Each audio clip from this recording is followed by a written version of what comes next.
الحمدللہ والصلاۃ والسلام علی رسول اللہ اما بعد۔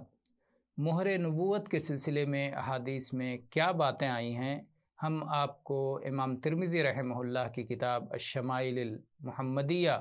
کی روشنی میں آپ کے سامنے رکھیں گے، جس کا اختصار اور تحقیق علامہ البانی رحمہ اللہ نے کیا ہے۔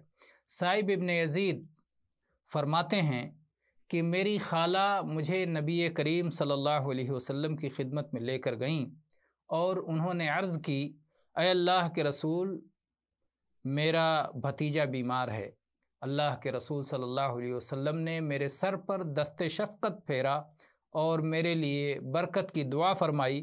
اور آپ نے وضو فرمایا اور وضو کا بچا ہوا پانی میں نے پیا، اور میں آپ کے پیچھے کھڑا ہوا تو میں نے آپ کے دونوں کندھوں کے درمیان میں مہر نبوت کو دیکھا جو چکور کے انڈے کی طرح تھا۔ اور ایسے ہی جابر بن سمرہ رضی اللہ عنہ بیان کرتے ہیں کہ میں نے رسول اللہ صلی اللہ علیہ وسلم کے دونوں کندھوں کے بیچ میں مہر نبوت کو دیکھا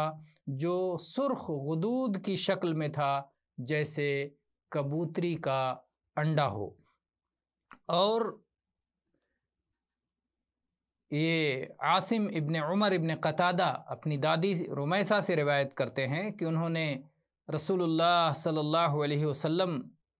کو فرماتے ہوئے سنا کہ جس دن سعد ابن معاذ رضی اللہ عنہ کی وفات ہوئی تو ان کے لیے اللہ کا عرش ہل گیا، اور کہتی ہیں کہ میں اگر چاہتی تو میں مہر نبوت کو بوسہ دے سکتی تھی جو رسول اکرم صلی اللہ علیہ وسلم کے دونوں کندھوں کے درمیان میں تھا، میں اس قدر آپ سے قریب تھی۔ اسی طرح سے ابو زید انصاری رضی اللہ عنہ بیان کرتے ہیں کہ مجھ سے رسول اللہ صلی اللہ علیہ وسلم نے کہا کہ ابو زید مجھ سے قریب آؤ، میری پیٹھ پہ ہاتھ رکھو۔ میں نے جب آپ کی پیٹھ پہ ہاتھ رکھا تو میری انگلیاں مہر نبوت پہ پڑ گئیں۔ پوچھنے والوں نے پوچھا کہ یہ مہر نبوت کیا چیز ہے، تو فرمایا کہ کچھ بال اکٹھا موجود تھے۔ تو یہ مہر نبوت کے سلسلے میں مختلف احادیث موجود ہیں کہ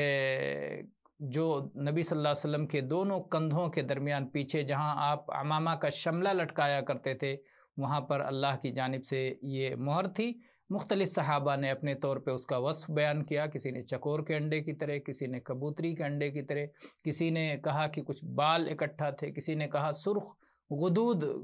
کی شکل میں وہاں کچھ گوشت ابھرا ہوا تھا۔ بہرحال یہ نبوت کی مہر تھی جس کو دیکھ کر کے نبی کریم صلی اللہ علیہ وسلم